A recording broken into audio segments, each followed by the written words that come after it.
احتفال وزارة التضامن وحرصنا ان احنا نتمسك بتسميته عيد الام هو تكريم للامهات للدور العظيم اللي الام المصرية بالذات بتلعبه. امهات العالم الحقيقة كلهن عظيمات، لكن الام المصرية بتواجه ظروف كثيرة جدا، بنجدها بتكافح بعد وفاة الزوج، تحرم نفسها من الزواج مع انه حق من حقوقها، تفضل ان تضحي بنفسها علشان اولادها يتربوا احسن تربية ويتعلموا احسن. معايير مهمة جدا، ركزنا على معيار التعليم، ان تكون الام قد حرصت على تعليم جميع اولادها وما يكونش فيه اي ابن او ابنة غير متعلم او ما اكملش تعليمه.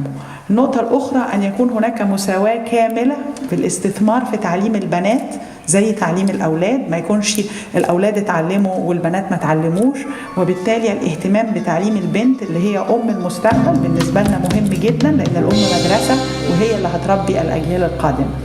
الحاجة الثالثة اللي بصينا عليها هي أن يكون هناك قصة كفاح، وقصة الكفاح دي بتقتضي أن تكون الأم أم عاملة، لأن القيمة الأخرى هي أن هذا المجتمع لكي ينهض وينمو لابد للمرأة أن تعمل جنبا إلى جنب مع الرجل، سواء كان زوجها موجود أو مش موجود، زوجها قادر أو مش قادر. قيمة عمل المرأة هي قيمة مهمة جدا جدا جدا، في أن احنا دايما ندعمها ودايما ننادي. قصص احنا عندنا أكثر من 1000 قصة تقدمت لينا.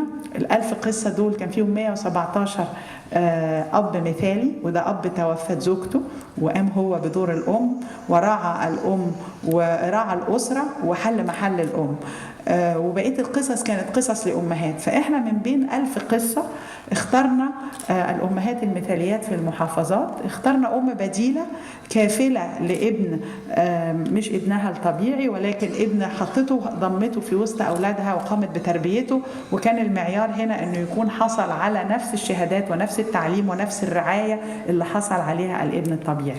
اخترنا أمهات لأبناء من ذوي الإعاقة، وعندنا حالات الحقيقة تم فيها أيضا الاهتمام بتعليم الأولاد من ذوي الإعاقة والبنات من ذوي الإعاقة ودمجهم في المجتمع وتشغيلهم، وده مهم جدا في رعايتنا لكل أبناء مصر وبناتها من ذوي الإعاقة.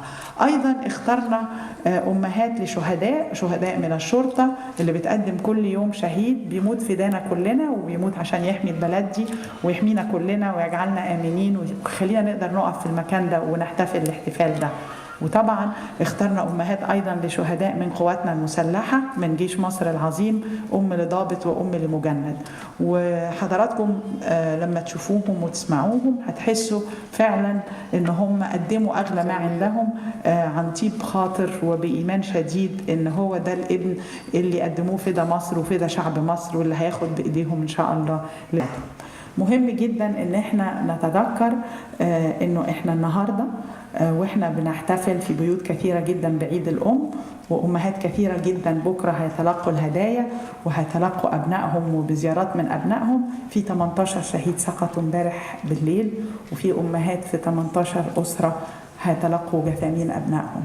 فما فيش كلام نقدر نقوله لهم غير إن احنا ندعو لهم بالصبر، وإن ربنا يربط على قلوبهم ويعوضهم ويقويهم وينصرنا على أعداء هذا البلد، وينتقم من المجرمين الإرهابيين اللي بيعتدوا وبيخربوا، وإن احنا نستمر في البناء ونصر على النجاح، ونصر على إن احنا نرد على هؤلاء الإرهابيين القتلة بإن بلدنا تقف على رجليها تبقى أحسن بلد في الدنيا، وإن أمهاتنا يعني يستمروا في أداء رسالاتهم. احنا عندنا أمهات أيضا اخترناهم لأنهم جدات فقدوا الابن فربوا الأحفاد والحفيدات وكبروهم وخرجوهم من